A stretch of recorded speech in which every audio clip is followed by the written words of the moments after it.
자, 일단 시장에 대해서 좀 자유로워질 수 있는 위치에 놓여져 있느냐라고 했을 때 제가 판단할 때는 이제는 시장이 굉장히 자유로워질 수 있는 위치로 점점 다가오고 있다. 왜 그럴까요? 애증 때문에 그래요. 애증. 어떤 애증?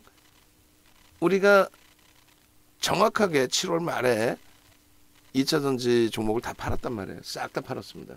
그게 뭐 얼마에 팔았든 간에 종목별로 이제 가격대 기준이 있습니다만 어찌됐든 얼마에 팔았든 간에 그 종목군들의 나머지 흐름에 신경이 쓰일 수밖에 없죠. 굉장히 긴 기간 1년 이상을 또 올해 들어서도 3월 이후에 뭐 2월 이후에 아주 공격적으로 들여다봤던 업종군, 테마군, 2차 전지의 기준 그 부분을 그렇게 쉽게 손을 내려놓을 수가 없잖아요. 그러다 보니까 그쪽에 신경이 쓰이고 우리가 판가격보다 혹시라도 더 위에 있는지 신경이 쓰이고 거기에 우리 종목군들이 상당히 어려웠고 2차 전지를 갖고 있을 때는 2차 전지 수익 때문에 그래도 뭐 커버하고 이겨내고 조금만 이겨내시죠라고 했는데 지금은 2차 전지도 없고 그런 상태에 우리 종목군이 하염없이 무너지니 이건 뭐 숨도 쉬기도 어려웠죠. 2차 전지와 또 이수페타시스와 이런 종목군들을 병행하면서 수익을 낼 때에는 시장 지수가 2591이라는 거 전혀 신경도 안 쓰이고 1월부터 시장이 지금까지 15% 올라왔는데 우리의 포트폴리오는 솔직히 더블 이상까지도 지금 이제 포트 관리 못하신 분들은 요자락에서 이제 또 오히려 100% 이상 수익에서 좀 줄어들기도 하고 여러 가지 뭐 그러실 텐데 일단 어찌됐든 결론적으로 지금의 기준은 이제는 여러분들이 완벽하게 느끼실 수 있을 만큼 오늘의 2차 전지의 조정 때문이 아니라 종목별로 하나씩 보겠습니다만 이 2차 전지의 거래 대금이 급격히 축소되고 있다라는 것에 동의를 하시게 될 거란 말이에요. 그러면 거래 대금이 급격히 축소되면 2차 전지뿐만 아니라 2차 전지 할아버님께서 오시더라도 또 2차 전지뿐만 아니라 여타 종목군이 형성이 되더라도 무조건 거래 대금이 없으면 그거는 이제 되돌릴 수 없다라는 것에 대해서는 이전 교육을 통해서 잘 알고 계시잖아요. 어떤 종목이든 간에 우리가 가지고 있는 종목도 마찬가지. 그래서 결론적으로 이제 거래대금이 둔화되고 없어지면 펀더멘털적인 부분으로 대처를 해야 되는데 펀더멘털적인 부분이 프리미엄이 너무 높게 형성돼 있다? 힘겹다는 거예요. 그럼 우리들 종목군들도 다 볼 건데 우리 종목에서 펀더멘털 외적인 요인의 변동성 매매로 접근했던 종목군들 그 종목군들 중에 뭐 지금 좀 버거운 종목도 있고요. 사실 그렇지 않고 좀 여유로움이 있는 종목군들도 있어요. 하나하나 뜯어서 보겠습니다. 그리고 오늘 요거는 제가 좀 굉장히 희한한 상황인데 저게 맞나요? 실화예요? 코스닥이 플러스가 맞나요? 진짜로? 한번 볼게요. 시가총액 상위 종목군에 저렇게 나올 수가 있나? 나올 수도 있겠죠. 나올 수도 있는데 제가 판단할 땐 저러기가 쉽지가 않은데 전체적으로 보면은 일단은 시장의 기준에 전체 시장의 기준에 코스닥이 아이고 죄송합니다. 투자정보에서 업종별로의 흐름으로 볼게요. 보시면은 유가증권 시장이 마이너스 0.4%임에도 불구하고 상승이 오히려 많아요. 565개. 하락의 기준의 하락률을 끌고 간 것은 삼성전자하고 하이닉스거든요, 사실. 거기에 이제 전기전자 업종 전체 0.4, 아니라 40% 비중에 0.78이니까 0.8% 대충 잡고 48 이상 12, 0.3%를 끌고 내려갔어요. 0.4 중에 0.3을 얘네가 끌고 내려갔어요. 그러니까 삼성전자 하이닉스뿐만 아니고 2차 전지, LG에너지솔루션, LG에너지솔루션, LG화학, 그리고 포스코 퓨처엠, 포스코 홀딩스 이런 종목군들이 다 무너지면서 0.78 그렇게 되면서 이제 시장 지수의 0.3%를 전기전자 업종, 2차 전지가 포함된 전기전자 업종이 끌고 내려갔다. 코스닥 같은 경우는 강보합이에요. 상승 종목이 더 많아? 2배야? 근데 체감온도는 굉장히 극명하게 엇갈릴 수 있어요. 어떤 쪽에? 2차 전지 쪽에서 엇갈릴 수 있습니다. 2차 전지가 뭐 어찌 따지면 폭락은 아니에요. 변동률 대비해서. 그래도 시가총액 극대형주로 올라와 있는 시가총액이 지금 전체 시장에서 5위 그리고 10위 전체 시장에 12, 13위 이게 조금 그래도 순위가 많이 정화가 됐네요.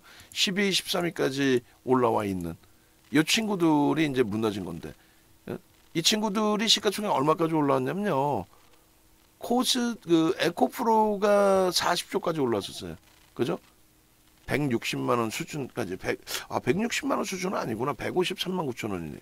전 160만 원 수준인 줄 알았어요. 어찌됐든 2,660만 주짜리에 154만 원 수준이면 41조까지 올라고. 어마어마하죠. 지금은 30조. 그러니까 나만 두고 간 것 같지만 결국은 간 게 없어요 지금. 고점 찍고 나서 움직인 게 없어요. 에코프로 BM은 더 심각해요.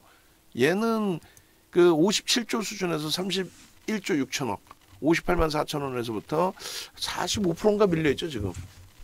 얘는 더 심각한 거예요. 어쨌건 얘네 둘이 이렇게 급격하게 밀렸는데도 불구하고 또 LNF도 밀려있고 전부 시가총액 상위 종목의 2차 전지가 싹 다 무너졌는데도 불구하고 대단하네요. 대단해. 코스닥 전체적인 흐름이. 그렇다면은 우리가 이렇게 침울할 필요는 없어요. 그러니까 항상 말씀드렸지만은 전일 대비해서 기준만 잘 잡으면 돼요. 우리는 당일 기준도 오늘 신규적으로 가입하시면 두 분이 계시지만은 당일 기준도 어떻게 봐요? 당일 기준도 뭐 주력 포트폴리오의 분할 매수 부분 그리고 변동성 종목에 대한 공략 그 중에서 레인보우 로보틱스가 조금 변동성 매매 기준에서 눌려져 버렸지만은 호텔신라의 초강세, 파라다이스의 초강세, 중국 관련주들의 초강세 흐름이 다음 주까지 연동될 수 있다. 그렇게도 해석을 할 수 있거든요. 자, 일단은 뭐 매번 말씀드리지만은 삼성전자 하이닉스 부분에 오늘 하이닉스가 일부 반등 나올 때 제가 뭐라 그랬냐면 거 보세요. 금방이에요. 투건들만 올라갑니다. 12만 9천 원의 그 신고가 부분 에이 뭐 거기까지 멀지 않습니다 했는데 오늘 2.7이라는 말도 안 되는 조정에 두들겨 맞다 보니 그 앞전의 흐름에 지난주까지만 해도 보셨죠? 뭐 중간에 꼬리 달고 확 놀리는 흐름이 있었으니까 보셨죠? 거래 터트리고 이 고점을 넘긴 이 흐름 12만 원을 넘기고 신고가를 내준 흐름 이거 결코 부정적이지 않습니다. 이거 결코 약한 흐름 아닙니다. 수급까지 들어오고 나서의 흐름입니다. 아주 강력하게 말씀드렸는데 보란듯이 이렇게 무너져 버렸어요. 보란듯이. 그럼 여기서의 대체 여기서의 전략 부분은 뭐냐라고 했을 때 지금 종가가 11만 5,300원이에요. 11만 5,300원. 결론적으로 저 12만 원 정도 수준을 가볍게 넘겨줄 수 있겠느냐의 기준에 소설을 쓰는 게 아니라 펀더멘탈적인 부분과 실질적인 수급 부분을 놓고 보면 어떻게 된다 그랬어요. 충분히 돌릴 수 있다고 그랬어요. 저 10%라는 등락이 참 지금 위치에서는 짜증스러운 조정폭이 돼버렸지만 얘 하루에 9%씩 움직입니다. 이렇게 하루에 9% 9.73 지금 기준에서 9.73 못 올릴 게 뭐예요. 이렇게 해서 담아간 쪽은 그럼 어떻게 하겠다는 거예요. 그래서 막연히 주가 들어올려질 것이다가 아니라 매번 강조드리지만은 실적에 대한 부분 두 가지로 해석을 한다 그랬어요. 실적에 대한 부분 첫 번째 기준 현대차 그룹처럼 상상을 초월하는 사상 최대치 실적을 내는 쪽이 주가에 반영된 게 없다. 실적 반영폭이 없다. 그 저평가 상태를 해소할 수 있다. 조금 이따 이제 얘도 수급을 볼 거고 동네 창피하게 에코프로 BM한테도 에코프로 포스코 퓨처엠 이 두 종목한테도 시가총액 밀려 내려갔었어요. 현대차가. 얘네들 실적이 이건데 2천억 4천억인데 12조짜리가 이제는 제자리 찾아가야죠. 동네 창피 다 당했으면은 농담하는 게 아니라 하이닉스 마찬가지.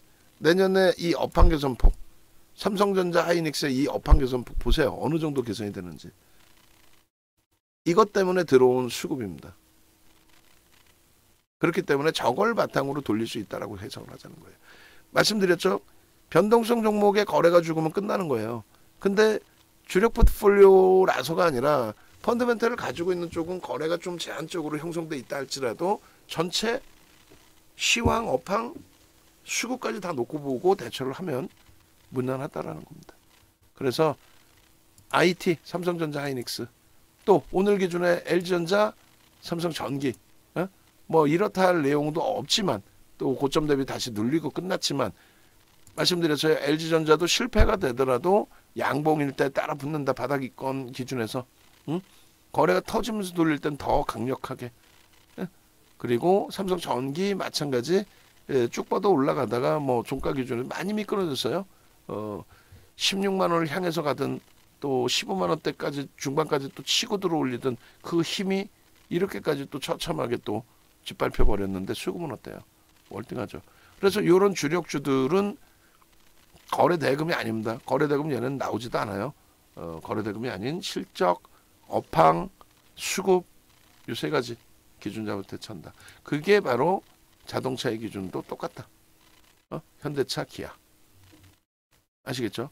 그리고 수급 범위까지도 같이 볼게요. 오늘 수급 범위도 이왕이면 뭐 들어와 있으면 제일 좋은데 삼성전자 뭐 미끄러진 거 감안한다면 당연히 뭐 수급은 꼬여 있는 거고 하이닉스가 심각한 수급의 변화가 아닌데 29만 3천 주 개인에게 떠넘겨주고 이 정도 밀렸다?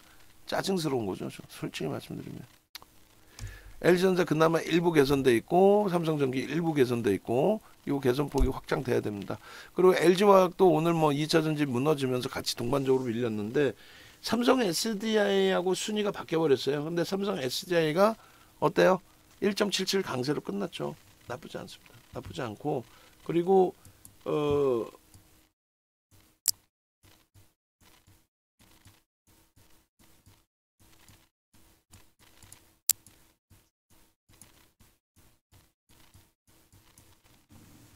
KJH선생님께서 LG화학은 목표가가 현재 얼마로 보고 계시나요? 너무 끝없이 하락을 했다 보니까 삼성전기를 보는 듯해서요. 그래서 삼성전기도 19만 원에서 매도하면 어떨까요? 했는데 가져갑니다 라고 해서 지금까지 미끄러져 내려오다 보니까 뭐 기회비용이 다 없어지는 거고 그나마 일부 이제 뭐 2차 전지에서 그나마 1년 정도 조금 농사를 졌다면 수익을 걷어냈다면 나머지 쪽에서 이런 데서 다 깨먹어 버리니까 그게 이제 벅차고 어려우신 상황이 돼 있는데 LG화학도 말씀드린 것처럼 이렇게 기준을 좀 잡자라고 말씀을 드렸어요.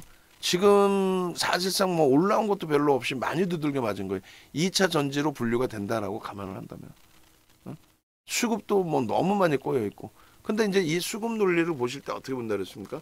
예를 들어서 성우하이텍이나 이런 종목군들의 기준은 외국인들이 11%를 매수를 했지만 유통 물량이 여전히 많아요.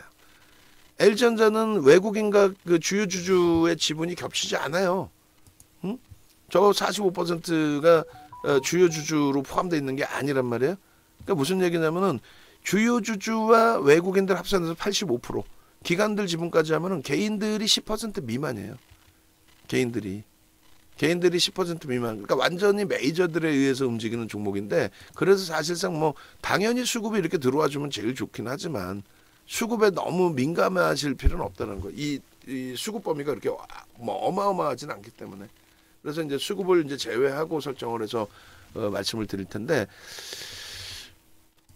짧게 말씀드릴게요. 너무 뭐 길게 가는 것도 그렇고 이 LG화학의 경우에 2020년부터 2차 전지가 다 마찬가지예요. 테슬라가 날아가고 2차 전지 날아가고 미국의 민주당 정권이 들어설 가능성이 높다라는 쪽에 승기가 잡혀 있었고 뭐 그런 부분에 대한 정책 기준의 일환도 있었고 어쨌든 그 물적 분할이 약자냐라는 논란부터 해서 많이 있었는데 결국은 물적 분할은 LG화학에 대한 어마어마한 호재가 된 겁니다.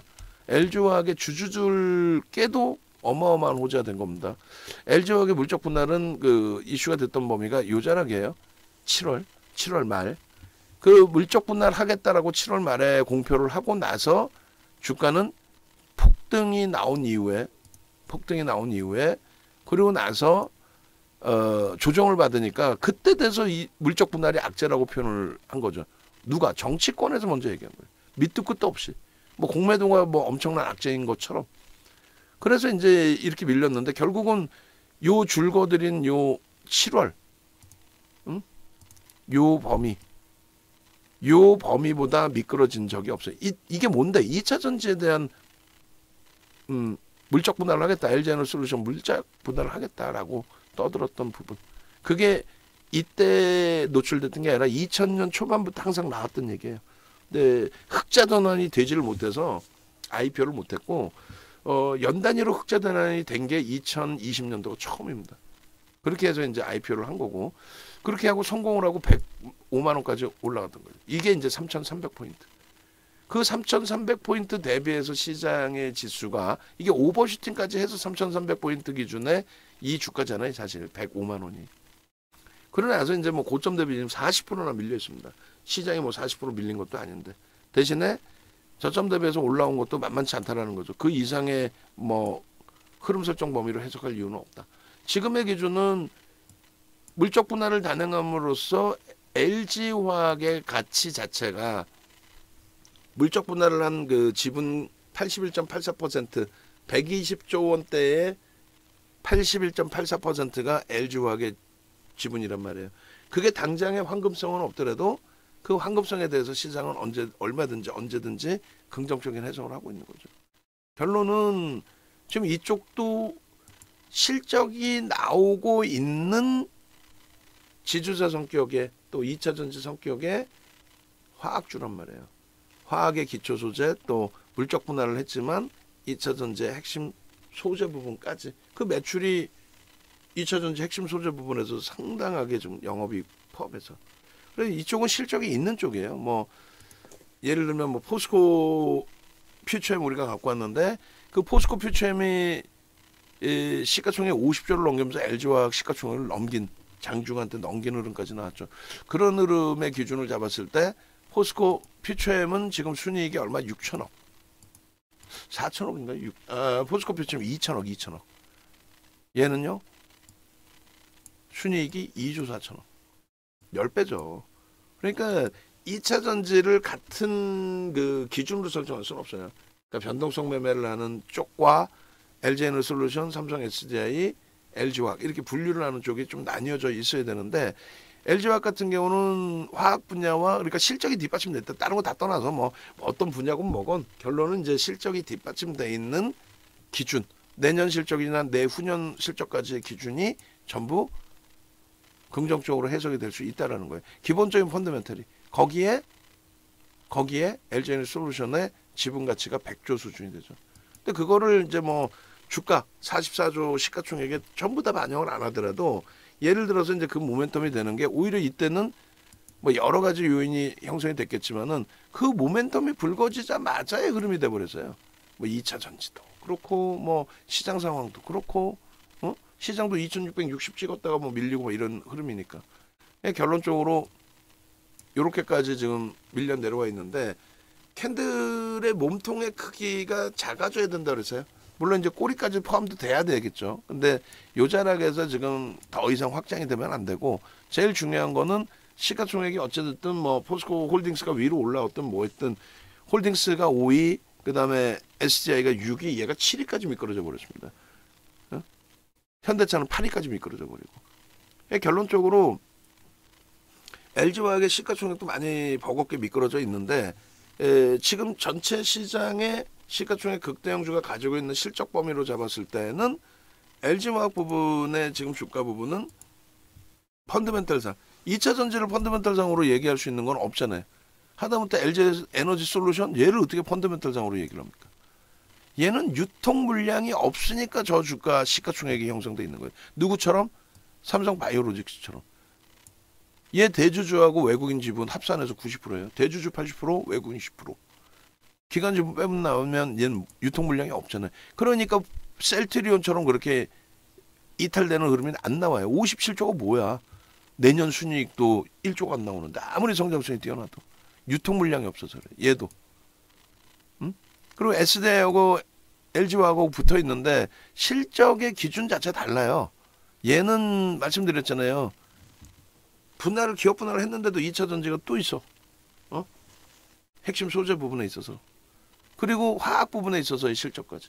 그러니까 얘는 펀더멘탈이 일단은 뒷받침돼요. 그러니까 지금 뭐 연동이 돼서 밀렸던 자체적으로 밀렸던 뭐에 대해서 밀렸던 약세를 띠고 있는 게 맞고 힘겨운 상황이 맞는데 펀더멘탈적인 부분에 있어서는 그나마 여타 뭐 2차 전지로 분류되어 있는 쪽 대비 이쪽이 그나마 가장 뛰어난 게 맞더라. 두 번째 기준은 LG에너지솔루션의 지분 가치 81.84% 얼마 100조가 넘어요. 그 100조가 넘는 지분 가치를 전혀 해석을 안 해준다? 아니, 그건 무리수가 있지. 그래서 블록딜 부분을 81.84%를 갖고 있는데 하도 그 물적 분할 구설수에 오르고만 했잖아요. 그 물적 분할을 하는 것 때문에 시장에서 구설수 오른 거는 LG화학이 유일할걸요. 우리나라 역사상, 주식 역사상 그 정치권에서 엉뚱한 소리 나오기 시작해서 지금 아무 얘기도 없죠, 솔직히.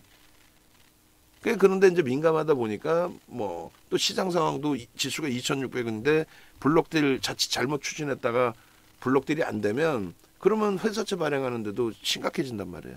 예전에 네이버 같은 경우에도. 그래서 일단 그 말씀드렸다시피 최소 지수 2,800 넘기기 시작하면은 그러면 얘는 뭐라 그랬어요? 블록딜에 대한 얘기는 계속 코멘트가 나올 수밖에 없다.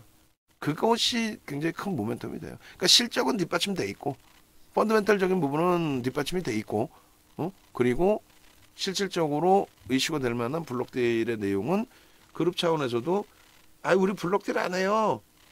우리 70% 이상 지분 당연히 갖고 갈 거예요.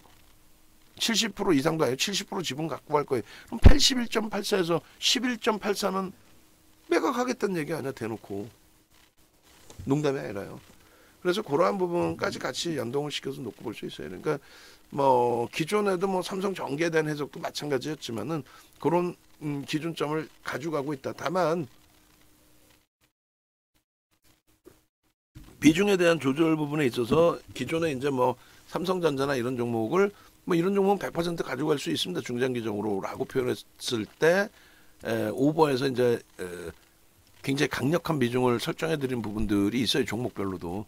그 비중 조절만 좀 잘 해 나가시면은 뭐 크게 무리 없다라고 생각합니다. 그렇게 해서 LG화학 뭐 오래간만에 뭐 깊이 있는 분석은 아니지만은 가장 기본적인 객관적인 내용을 좀 설정을 해드렸고 지금 많이 벅차 있는 상태이긴 하지만 그렇다고 시장 대비 그렇게 월등히 약한 종목은 사실 아니고 또 문제가 될 만큼의 뭐 어떤 펀더멘탈의 훼손이라든가 추이의 훼손이라든가 그런 수준까지는 일단 아닙니다. 2차 전지하고도 차별화되고 있다라는 부분이 이제 삼성 SDI도 오늘 오히려 1.77 강세를 띄었어요. 그 부분까지 놓고 보시면 될 것 같아요. 그렇게 하시고 그럼 주력주에서의 기준에 일단은 어찌됐든 우리가 IT는 이제 다 수급 범위까지 다 본 거고요. 이렇게 그리고 LG화학 보신 거고 그다음에 이제 현대차 기아의 기준에서는 빠르게 수급 개선이 나와야죠. 기아 같은 경우에 12%나 밀렸어. 9점 대비. 말이 됩니까?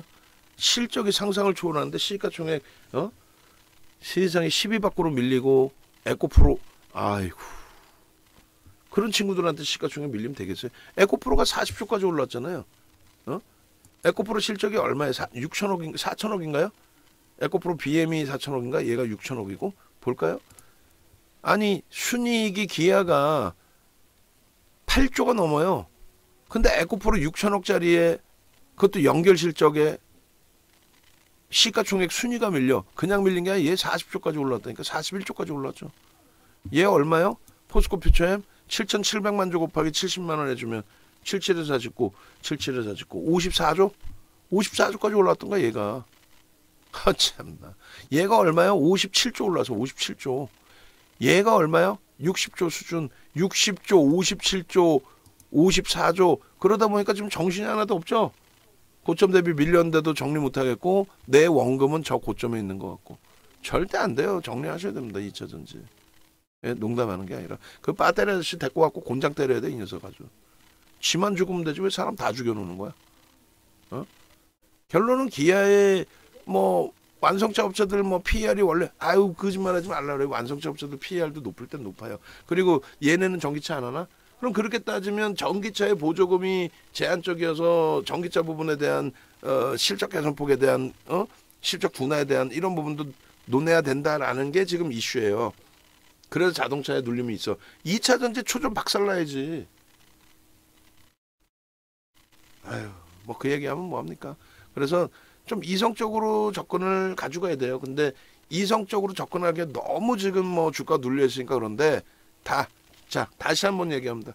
한 발짝 뒤에서 물러서면 우리 주력이 뭐야? 하이닉스죠? 그잖아요. 우리 주력이 뭐예요 지금? 하이닉스잖아요. 지금 현재 IT 기준에서. 하이닉스야, 하이닉스. 그리고 삼성전기와 실질적으로 최근에 LG전자가 많이 들어가 있는 상태죠. 그리고 현대차입니다. 그 다음에 LG화학 비중은 그나마도 뭐 아름아름 많이 줄였고 그나마 2차 전지에서 수익 난 부분을 커버하고 있단 말이에요. 그러면 LG화학 버겁고 뭐 LG전자도 이번 고점 대비 너무 많이 미끄러져 있다 해도 저점 대비해서는 시장 대비 1.5% 이상 올라와 있는 거고. 그러면 막말로 하이닉스가 힘들어요. 신고가 내고 눌린 폭인데 그것도 7월 말에 신고가를 내주고 눌린 건데 남들이 보면 웃죠. 그저 웃지요. 2차 전지 수익 뭐 여기다 포함시킨 것도 아니고 현대차 마찬가지. 5월 고점 대비해서 계속 고점 못 들고 계속 횡보하다가 그마저도 20만 원 깨져서 짜증스럽고 얼굴이 붉어지지만 고점 대비 9% 밀려 있어요. 전체 시장 대비 1.5배 이상 올라와 있습니다. 연초 대비. 그러니까 눈높이만 조금씩 바꿔내면 된다는 거예요. 이 여기서 주력 포트에서 그 심리적인 면을 이겨내야 현대로템도 뭐 투건 들면 무슨 하루에 10% 18% 올라오는 앤데 그렇게 움직일 가능성이 있느냐라고 했을 때 실적이었죠. 사실 실적에 대한 수급이었고 수급이 좀 꼬였는데 손바뀜 수급으로 해석을 좀 할 거고요. 그렇게 해서 요번에 반등 나올 때 원형형이 아니라 이렇게 원형 바닥형으로 돌리면 안 돼요. 그럼 시간이 더 걸리잖아. 그러니까 이런 양봉이 한번 여기서 그냥 바로 당겨줘서 올라와도 된단 말이에요. 그러니까 여러분들 기술적 분석하면서 참 문제가 뭐냐면 이건 참조용의 기준에서 이렇게 원형 바닥형입니다. 서양식 패턴은 모든 서양식 패턴은 결과론 쪽에 해석을 한단 말이에요. 그러면 맹신을 하는 경우가 있어요. 처음 주식하는 분들이. 야 이렇게 됐으니까 이렇게 되겠다. 이렇게 됐으니까 이렇게 올라가겠다. 아니라니까. 그냥 여기서 이렇게 팍 치고 올라가도 이상할 게 없다니까. 이거 왜 못 올라가 저렇게. 올라갈 수 있단 말이지. 왜? 현대 로템의 기준도 지금 바보인 것 같지만 실질적으로는 얘도 뭐 만만치 않아요. 시장 대비해서 이 고점 돌파하던 주도력을 가지고 있던 쪽이에요. 어느 기준에서부터 기준을 잡을까에 대한 부분이죠. 와 고점에서 너무 밀렸다의 기준인 거지. 예? 시장 대비해서는 그렇게 약세를 띠거나 또 수급 범위가 그렇게 최악의 상태거나 다 떠나서 실적이 안 좋거나 그러지 않아요. 저평가는 아니지만 그렇다고 주가가 흘러내릴 그런 펀드멘탈이 취약한 종목은 절대 아닙니다. 그래서 일단은 그 거래가 실리고 돌릴 때 좀 보자라는 거고 현대 인프라코 마찬가지. 예? 상상을 초월하는 매집이 들어와 있는 그런 종목이죠. 그런데도 뭐 주가 밀려 있으니까 뭐 할 말이 없는데 그래서 삼성 엔지니어링을 보여드린 거예요. 저 꼬리 하나만 빼고 나면은 진짜 얘도 농사 잘 지고 가는 건데 저 꼬리 때문에 짜증이 확 나는 거죠. 저 꼬리만 없으면 그나마도. 그리고 당연히 얘도 하루에 10% 20%가 변동이 나와요. 이번에도 그런 변동으로 돌린다 이 얘기가 아니라 뭐 그럴 가능성이 상당히 있다라는 거고 얘도 25%에 매집이 돼 있는 이유가 뭡니까? 응? 외국인과 기관이 그렇게 쌍끌이로 손가락 안에 들어올 정도로 매집하는 이유가 뭐예요? 실적이 실적. 저평가냐? 저평가 아니라니까. 저평가가 아닌데 실적이 원체 크게 개선돼 있다 보니 그렇다고 막 엄청난 고평가 그건 아니고 그러다 보니까 수급이 안정적으로 들어온 거고 6월 이후에 수급이 정체 상태에 놓여지면서 손바뀜이 한번 있었던 거죠. 저 윗꼬리에서 굉장히 큰 물량이 들어와서 오버슈팅 제대로 주고 매각 이후 사상 최대치 거래대금을 터뜨리고 양봉이라 따라붙었는데 바로 그냥 무너진 거예요. 하는 사이에 너무 믿었던 부분도 있죠. 근데 그렇다고 여기서 자를 이유는 전혀 없다라는 거예요. 네? 기술적으로 저렇게 출렁거렸다 해도 펀더멘탈적으로 여전히 긍정적이다. 나머지 부분은 이제 뭐 IT 쪽의 동진 세미캠 여기도 어렵지만은 이제 슬슬 긍정적으로 해석해 보자라는 거고 성우 혜택도 지금 뭐 만족스럽지 않죠. 그럼에도 불구하고 이제 가격 반발력이 좀 있어줬다라는 거. 그리고 여기서 이제 보실 거는 저도 지금 처음 보는데 이왕이면은 외국인 기관 관여도가 좀 있으면 좋겠는데 관여도 있네요. 무슨 얘기냐면은 순매수 기준에 외국인이 팔았잖아요. 야 이거 개인이 사서 참 피곤한데. 근데 외국인이 100만 주 이상, 기관이 23만 주 이상 합산해서 130만 주 가까이 124만 주, 125만 주를 팔았는데 얘를 오늘 막 뺑뺑이 돌려서 단타 쳤다라고 보기는 어렵잖아요. 미래 그 JP모건처럼 판 쪽은 판 거고, 삼성처럼 조금 더 산 쪽은 산 거고, 외국인이 한 명, 기관이 한 명은 아니고, 그러니까 손바뀜의 기준에 70만 주 정도는 매수가 들어와 있어요. 그 중에 뭐 어느 정도가 손바뀜인지 모르고, 뭐 어느 정도가 이제 뭐 자전인지 모르겠지만은 일단 70만 주. 무슨 얘기냐면 320만 주의 20% 이상이 외국인과 기관이 관여한 물량이라는 거예요. 그거 이해가 되셔야 돼요. 소형주 잡주는 뭐 예를 들어서 신성 얘는 없을 것 같은데 관여도가 1600만 주 거래량에 개인이 4만 5천 주 샀는데 외국인과 기관 합산해서 80만 주야. 관여도가 아예 없죠. 없다니까. 관여도가 없어요. 완전히 개별 잡주라는 거고, 또 마찬가지로 오늘 상한가 간 원익, PN이 이런 종목군들도 소형주에서 이렇게 움직일 때 외국인과 기관의 수급 범위가 뭐 10% 15% 넘기기가 힘들어요. 오늘은 뭐 꽤 많이 형성이 돼 있는데 400만 주나 되네요. 그렇게 되면은 15% 정도 되나요? 15%는 채 안 되겠구나. 하여간에 관여도 부분에 대해서도 꽤 보셔야 되는 부분입니다. 결론은 지금 성호하이텍 같은 경우에는 반등이 나왔고, 야 이거 개인이 사서 올린 거 아니야라는 생각이 드실 수가 있는데, 실질적인 부분은 20% 이상의 매수 부분에 있어서 매수하자마자 팔았는지 뭐 했는지 모르겠지만은 전체 거래량에 어때요? 매수 기준에 개인들이 당연히 많겠죠. 그런데 기관들 외국인들의 관여도가 꽤 컸다. 그런 부분 뭐 긍정적으로 해석할 수 있습니다. 순매수뿐만 아니라 매수와 매도도 보실 수 있는 기준이 잡히실 수 있어야 돼요. 그게 어렵더라도 이해하실 수 있어야 되고, 그게 진짜 어려우면 그냥 문자 사인 또 윤정수 전략대로 대처하시면 돼요. 오늘 얘가 굉장히 짜증스러워진 거죠. 장중에 갭을 안 메꿔서 힘의 세기를 좀 많이 기대했는데 미끄러지고 음봉 떨어지고 거래는 실려있는데 이렇게 되니까 짜증스러운데 좀 냉정하게 보자는 거예요. 어떤 거? 수급은 들어와 있고 밀려 내려와 있어도 뭐 그렇게 크게 우려될 수준은 아니고, 결론은 현재 기준에서 다음 주에 거래가 둔화되는 흐름이면 안 된다는 거예요. 다음 주에 거래가 둔화되면 안타깝지만 정리를 하는 게 맞고, 거래가 살아나주고 돌리면은 뭐 그럼 여전히 추세 강화 볼 수 있죠. 거래 터트리고 지금 강세니까. 그 다음에 영풍재지가 하여간 굉장히 좀 변동률이 쉽지 않은 종목인데, 결과적으로 또 종목 그 종가가 이렇게 형성되니까 좀 어려운 부분인데, 일단은 긍정적으로 해석을 하겠습니다. 긍정적으로. 그래서 신규 매수는 안 들어간다고 말씀드렸고, 있는 물량은 좀 꼬리 달림 차익 실현하세요 했는데 그 쉽지 않죠. 문자를 제가 드렸어야 되는 게 옳고, 월요일 기준에서 잘 볼게요. 지금 누적적으로 하여간에 키움 창구 통해서 요게 개인들 선호 창구가 개인들 물량으로 이렇게 잡아간다라고 보진 않아요. 결론적으로는 특정 창구의 수급 범위로 좀 해석을 하고 있는데, 그러니까 무슨 얘기냐면은 지금 현재 그 키움 선호 창구가 그냥 순수한 개인이고 외국 기관이 무지하게 팔았다. 그럼 개인이 무지하게 지금 떠는 걸로 나와야 되는데 아예 그 수급이 없어. 그러니까 뭐냐면 같은 개인끼리도 뭐 소수 지점 관여도가 높다 이런 내용이 있었잖아요. 뭐 그런 식의 기준? 그러니까 뭐 부티크가 들어오는 건지 특정 세력이 지금 규모가 굉장히 큰 편입니다. 굉장히 큰 거죠. 라더견이 얘기가 안경에서 나왔는데 한국 경제신문에서 그 기자분도 좀 다소 무책임한 게 쥐가 제대로 파서 쓰던 거 그것도 아니고 어설프게 CFD일 가능성이 있다. 그렇게 해서 함부로 제시하면 안 되죠. 라더견이 거는 종목 자체 거래 대금이 안 나왔어요. 아예. 근데 얘는 지금 하루에 거래 대금이 1,500억 뭐 2,000억 수준까지 지금 터지고 있는 상황이라서, 그러면 자전 거래고 통정 거래고 문제가 되면은 금융당국이 빠르게 좀 제재를 해야 되는데, 보도자료 나오고도 여전히 그대로거든요. 하여간에 신규는 접근 범위 설정하지는 않고요.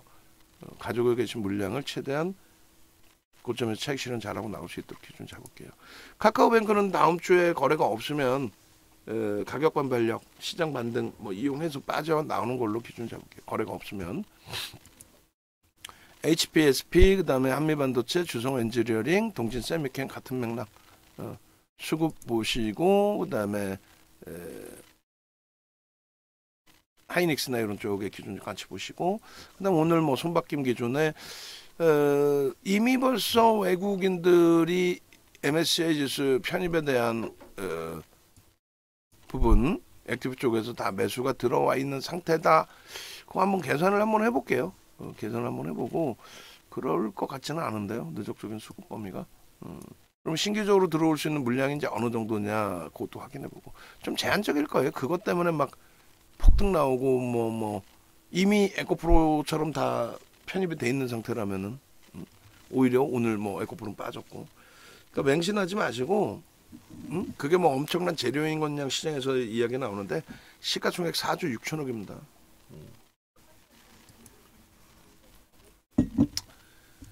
삼성 엔지니어링. 그리고 레인보우 로보틱스도 마찬가지 주봉으로 이제 좀 놓고 보시자고 그랬는데 거래는 실려 있어요. 거래는 실려 있고 뭐 얘도 수급 논리를 필 수 있는 건 아니에요. 누적 수급 범위는 아니고 거래 대금을 봅니다. 거래 대금에서 아쉽게도 사상 최대치도 안 됐고 일봉에서도 안 됐어요. 그러니까 뭐 고점 위에 있지 못하고 밑에 있죠. 근데 얘도 이제 거래 대금이 계속 둔화되면 안 돼요. 그러면 안 되는 거고 주봉상으로든 일봉상으로든 거래 빵 터져야 돼. 그리고 고점 넘겨야 됩니다. 그러지 못하면 최악의 경우는 진짜 뭐 손절도 해야 될 수밖에 없는. 지금으로서는 그 주봉 거래 대금을 보는 거는 호텔신라, 파라다이스, 그리고 레인보우 로보틱스, 그리고 네이버예요. 요게 이제 우리가 가지고 있는 종목군들 기준에서는 거래 대금이 터진 변동률을 가지고 갈 수 있는 종목. 전체 시장에서는요 없어요. 전체 시장에서 얘네들을 능가하는 거래 대금을 가지고 있는 주간 단위의 종목은 농담해라 아예 없어요. 2차전지 아예 없죠. 자동차 IT에 솔직히 없죠.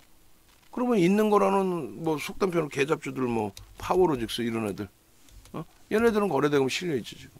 근데 얘네 매매할 거예요? 상한가 한번 갔다 하한가 한번 맞고 실적도 없고 그냥 거래대금만 있는 거. 도저히 종목이 없으면 올해 1월 2월처럼 얘네도 매매를 하겠죠. 도저히 종목이 없으면. 근데 우리가 지금은 이제 그런 뭐 기준을 설정할 이유 자체가 없잖아요. 없어요. 없다고. 그럼 마지막으로 이제 빠르게 그냥 2차 전지 종목군들을 다 설정을 해서 놓고 보신다라고 한다면 시가총액의 기준에 LG 에너지솔루션, 삼성 SDI, LG화학 빼고 그럼 뭐예요? 포스코홀딩스죠. 매번 얘를 교육의 1순위로 잡아드리는데 얘 어떻게 되어 있습니까? 뭐 빠졌네 올랐네 그게 다 필요 없고 거래대금 하루에 8조 터지던 애가 거래대금 하루에 8조 터지던 애가 오늘 거래대금 얼마? 거래대금 8조 그 다음 4조 6천억 터지던 애입니다. 오늘 거래대금 8조 대비 10분의 1 토막 6,900억. 적지는 않아요. 적지는 않은데 이 거래대금이 계속 점진적으로 둔화된다니까요. 왜요? 주가 계속 미끄러져 내려오니까 이제. 거래가 없으면은 위에 매물이 됐든 뭐가 됐든 뚫지를 못하잖아요. 거래가 없는데 저걸 어떻게 잡아먹을 거냐고. 위에 호가가 나와 있는 부분들 있잖아요. 위에 쌓여있는 호가들, 매도 물량들. 거래가 없는데 이 물량을 어떻게, 적어 보이지만 어떻게. 밑으로만 쌓아놓고 위로 안 사잖아. 8조가 터질 수 있을 것 같아요? 여러분들 앞으로 제가 판단할 때 농담해라 하반기까지 8조 넘길 가능성 거의 없습니다. 응? 하반기 올 12월까지 8조 넘길 가능성 제가 볼 때는 거의 1%도 없어요. 1%는 있지. 시장이 3,300 그때까지 넘기면 농담해라 8조 넘길 수 있는 상황이 없어요. 응? 그 다음 시가총액이 누구예요? 포스코 피처엠이죠. 얘네들 시가총액 순위를 한번 보시고 얘기했잖아요. 그냥 막연히 냅두면 2배 갑니다. 그게 아니라 그 정신 나간 배터리 아저씨 걔 미친 거지 걔는 진짜. 뭐 지가 무슨 매니저를 하고 애너를 해. 나 그거 어디서 했는지 한번 보고 싶어. 어디 뭐 소형 뭐 1인명 자문사 이런데 자본금 뭐 15억짜리 20억짜리 거기서 매니저 했다는 거 뭐야?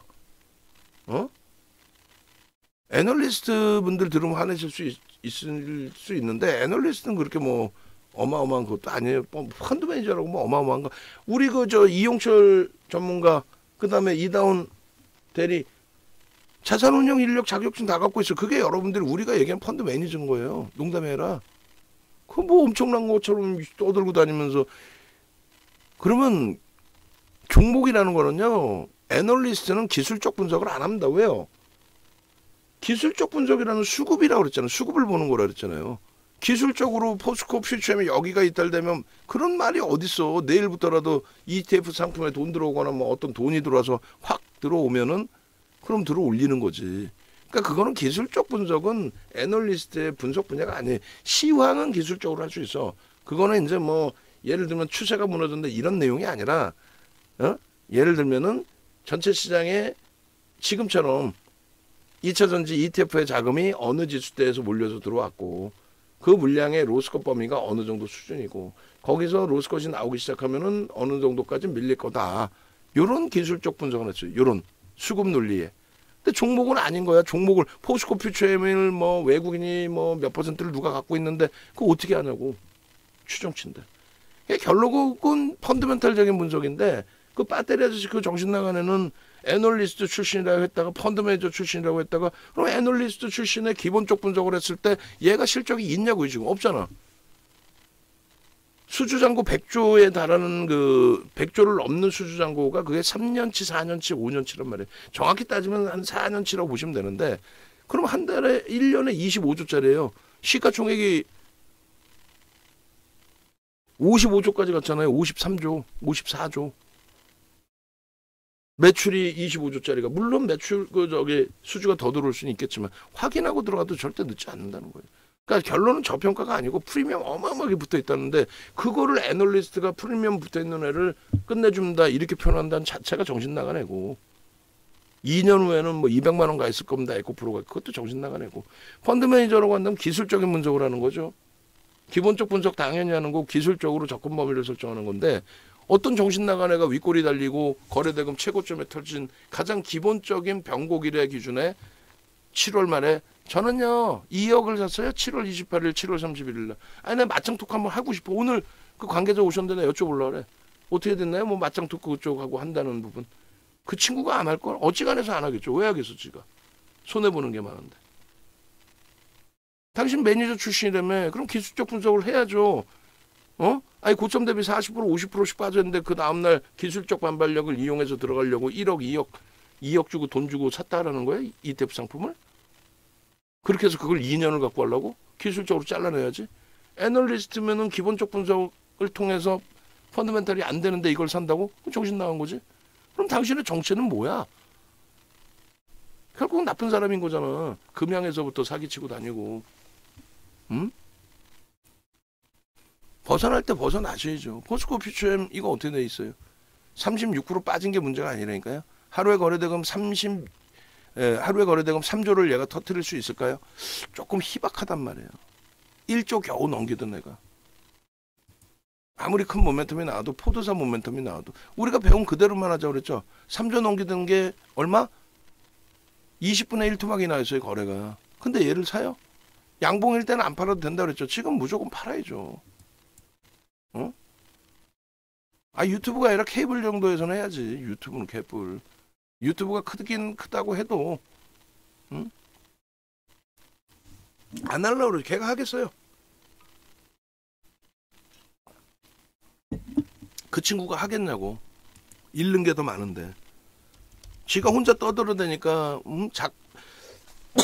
작가분이 알겠어? 뭘 알겠어? 걔네들은 뭐 시청률만 나오면 되니까.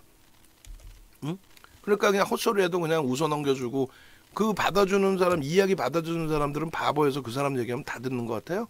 절대 안 그래요. 에코프로 BM이 우리나라의 시가총액 5위까지 갔어. 그럼 뺄 줄도 알아야지. 그냥 더 갑니다가 아니라 시가총액이 5위가 됐다라는 얘기를 단 한 명이라도 해주냐고. 그럼 그 얘기만 들어도 정상적이신 분들은 야 얘가 시가총액 5위 갔어? 얘 실적 얼마니? 4천억이야?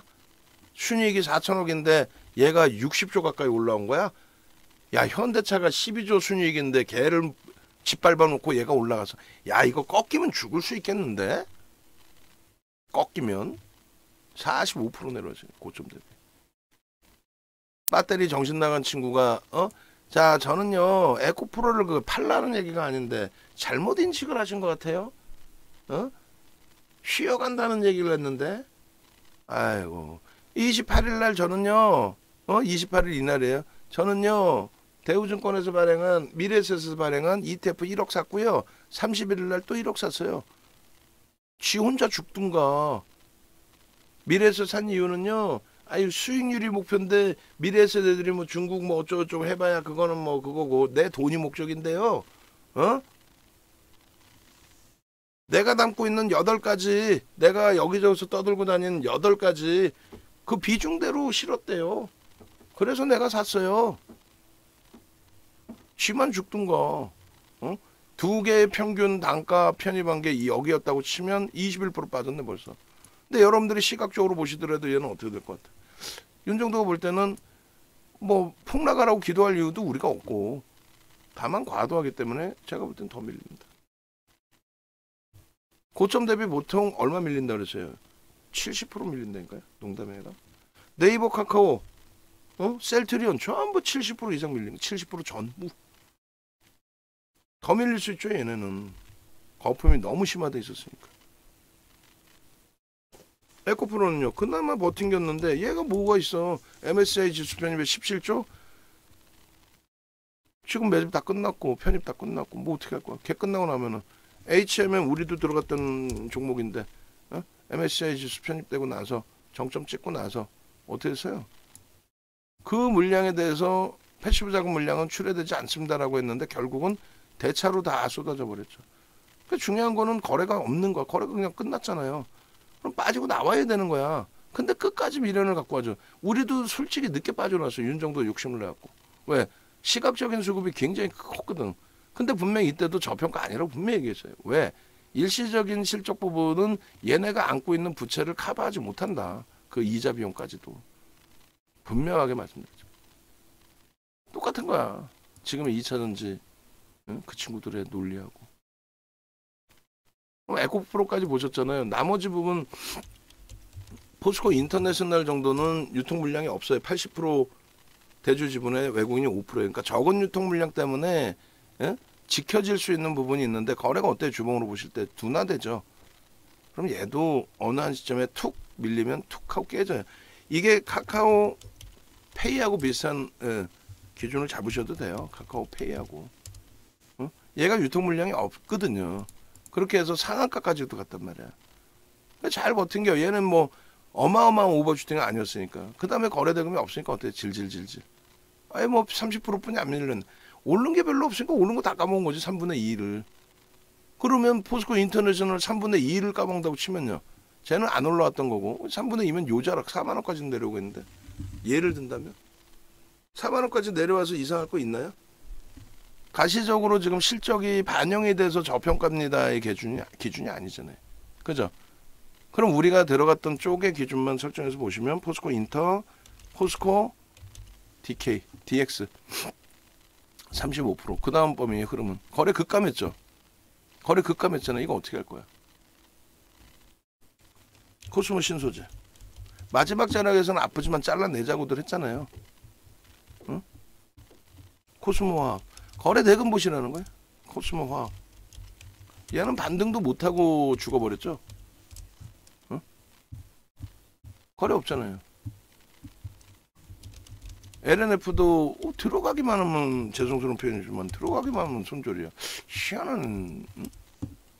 어때? 거래 대금 있어요 없어요? 없죠. SK 이노베이션 얘는 사실은 LG와 삼성 SJ 이쪽으로 묶어서 보시는 게 맞아요. 근데 어쨌든 거래가 없죠 지금. SK 이노베이션요. 얘는 신규 SK 아이테크놀로지. HK 아이테크놀로지. 얘는 이제 신규주의 프리미엄이 있어서 변동이 나왔던 거지 2차 전제 랠리는 아니었단 말이에요. 이때 기준이. 고점 대비 얼마? 60%. 원래는 얼마? 70% 80% 빠졌어요. 거래가 없으면 안 된다는 거예요. 다만 얘네들을 이제 놓고 보실 때 2차 전지 전체 묶음이 아니라 개별의 기준으로는 볼 수 있다. 그러니까 이런 애들 뭐 개별적으로 뭐 실적이 뭐 엄청 뭐 저평가 상태도 아닌데도 불구하고 그냥 이날 그냥 수급 논리에 한번 반짝한 거지 반짝. 응? 지금은요. 거래대금 있어요, 없어요? 없죠. 안 되는 거예요. 어렵지 않아요. 지금 2차 전지 농담이 아니라 방안에서 은근히 갖고 계신 분들이 계세요. 안 된다고. 어? 진짜 저희 가족이고 그러면은 제가 악을 써서라도 싹 팔아버렸을 거라고 지금. 제가 욕을 먹더라도 싹 팔아버렸을 거라고. 내가 단추 누르는 이게 손가락이 내가 단추를 누를 수 있으면 내가 다 팔아버렸다고. 무조건 아닌 거는 아닌 거예요. 거래가 터지면 보세요. 주력주도 마찬가지입니다. 사실상 어떤 뭐 고해성사하는 것도 아니고 주력주도 주력주라고 할지라도 거래가 지금 수반되지 않으면은 포트폴리오 구성은 할 수 있지만 거래가 수반되지 않으면 나 변동성 매매하고 싶어요. 호텔 신라 사고 싶어요. 아 호텔 신라를 왜 사는지에 대한 설명을 했잖아. 월요일날 그게 거래가 확 줄어버려서 손절을 할 수도 있다니까. 근데 2,400개 종목에서 가장 지금 거래가 핫한 게 이쪽이라고. 초전조체 매수할 거 아니잖아요. 몰빵할 거 아니잖아요. 걔네 빼고 나면은 거래가 가장 핫한 애들을 보는 거예요. 그러면 내가 지금 갖고 있는 종목이 오전장에 오전장에 거래가 없어. 반등은 나오는데 거래가 없어. 근데 난 변동성 매매 하고 싶어. 그럼 어떻게 한다고? 거래 없는 애 잘라서 그 다음에는요. 거래 있는 쪽 보시는 거예요. 실패가 돼도 변동성 매매를 하시는 거예요. 아니 난 뭐 매매 못해. 그러면 포트폴리오 구성해서 가는 겁니다. 왜? 하루하루가 조금씩 어려울 때도 있겠지만은 결론은 실적되고 업황 개선되고 그것을 인정하는 수급이 들어오는 경우 결국은 더디더라도 그 친구들이 실질적인 수익을 다 잡아내줍니다. 아시겠죠? 그렇게 마무리하시면 됩니다. 자, 오늘 뭐 마케팅을 제대로 해서 멋쟁이 윤정도 멋쟁이 그거 하려고 그랬다가 하지도 못했어. 응? 네이버에서 윤정도 검색하셔서 오셔서 함께 하십시오. 혜택 여기도 있잖아. 집중 강의가 중요한 게 아니잖아. 그죠? 뭐 그것도 중요한 내용인데 결론은 뭐예요? 결론은 그렇지. 이거를 조금 더 크게 강조할 수 있는 방법이 없나? 그리고 그동안에 가입 문의 전화 오신 분들 이제 월요일부터 전화 다 돌려야지. 주말에 싹 돌려야지. 자, 가입 문의 하셨죠? 아유, 갈등하셨죠? 고가라 못 사셨죠? 가입 못했죠? 이용출 연구원 흉내인가? 아닌데. 그렇게 해서 이번에 교육받으시고 대처하십시오. 가입하는 시점부터 8월 28일까지는 VVIP 방 혜택을 보실 수 있습니다. 그럼 이제 우리 VVIP 회원님들은 저는요 자산 이동하시고 하시면 다 혜택 드린다고 그랬잖아요. HTS 버전 보시는 분들. 자, 일단 영상 올려드립니다. 영상 올려드리고 이것도 말씀드린 것처럼 뭐 이벤트 부분도 이제는 없어요. 2+1 뭐 VVIP 방도 뭐 굳이 2+1까지만 해도 되고 만들어놨으면 여기까지만 하고 6+6이라는 건 이제 없어요. 너무 할인율이 높아도 그것도 문제가 됩니다. 그렇게 해서 예약하셨던 분들 뭐 오늘까지 결제를 못하신다. 그러면 이제 신규 이벤트 없이 그 앞전 가격으로는 도저히 해드릴 수 있는 게 없고 새로운 할인율 적용하시면 되고 마찬가지로 예전 분들도 예전에 뭐 3년 전, 5년 전 가격으로 갈 수는 없어요. 그러니까 요번에 마지막으로 해드린다 했으니까 마지막 연장하실 수 있고 그 다음 범위는 정상 가격에서 똑같이 1년 전에 가입하셨던 5년 전에 가입하셨던 똑같이 기준 잡아서 대처를 해드리겠습니다. 영상 올려드릴게요.